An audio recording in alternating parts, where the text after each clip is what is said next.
지적설계.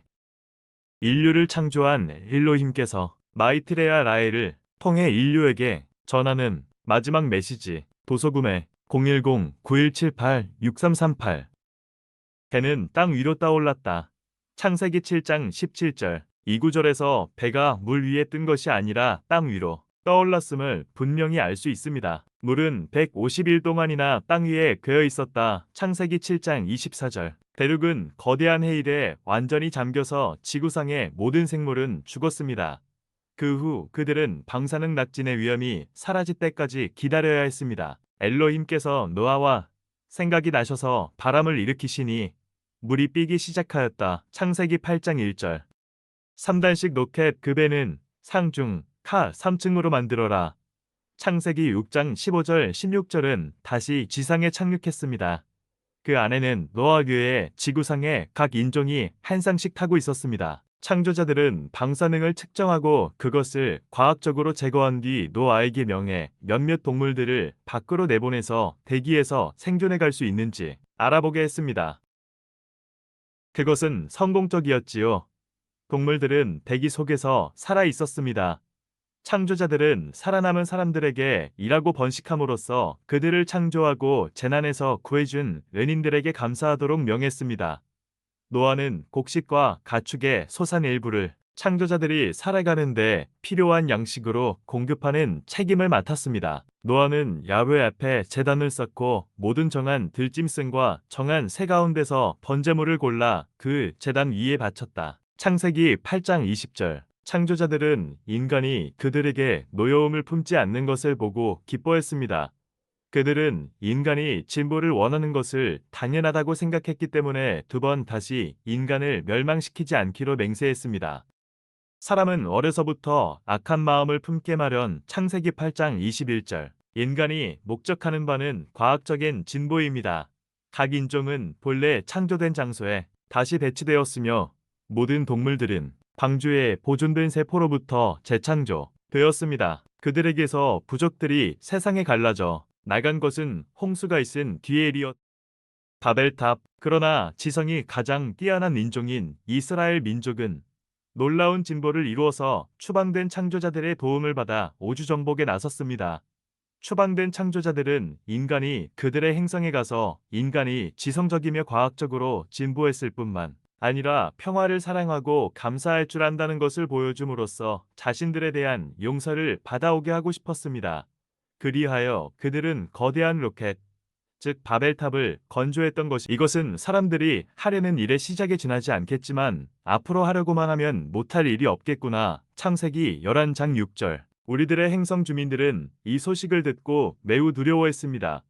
그들은 지구를 계속 감시해왔기 때문에 지구상의 생물이 완전히 소멸되지 않았음을 알게 되었습니다. 당장 땅에 내려가서 사람들이 쓰는 말을 뒤섞어 놓아 서로 알아듣지 못하게 해야겠다.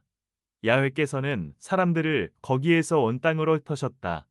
창세기 11장 7절 8절. 그들은 지상으로 와서 가장 진보된 과학 지식을 가진 유태인을 잡아 모든 대륙으로 분산시켜 놓았습니다.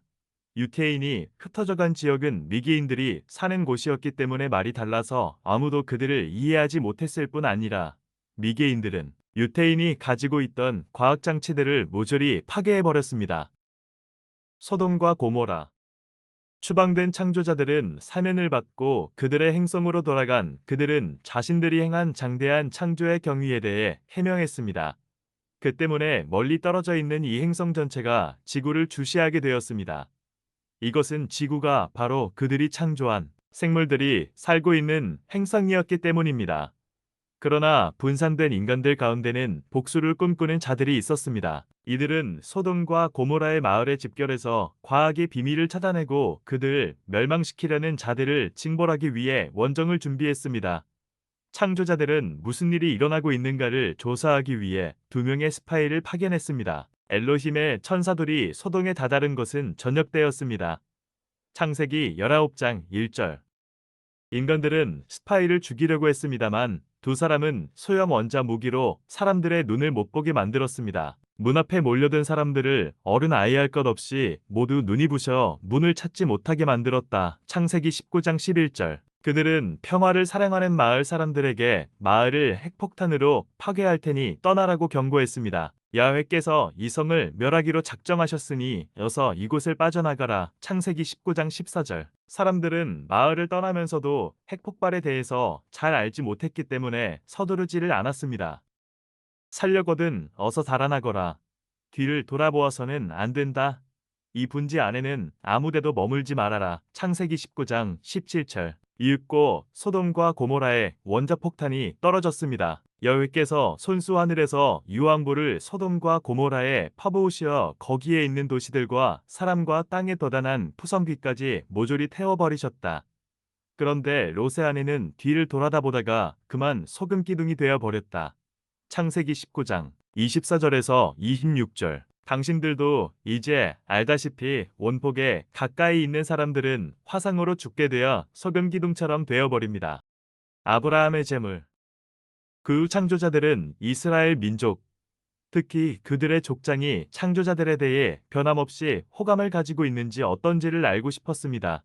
지성을 다진 대다수의 이스라엘 사람들은 죽었기 때문에 이들은 반미계 상태로 전락해버렸습니다. 아브라함이 자기 아들을 제물로 바치려고 한 일화는 이 경위를 잘 나타냅니다.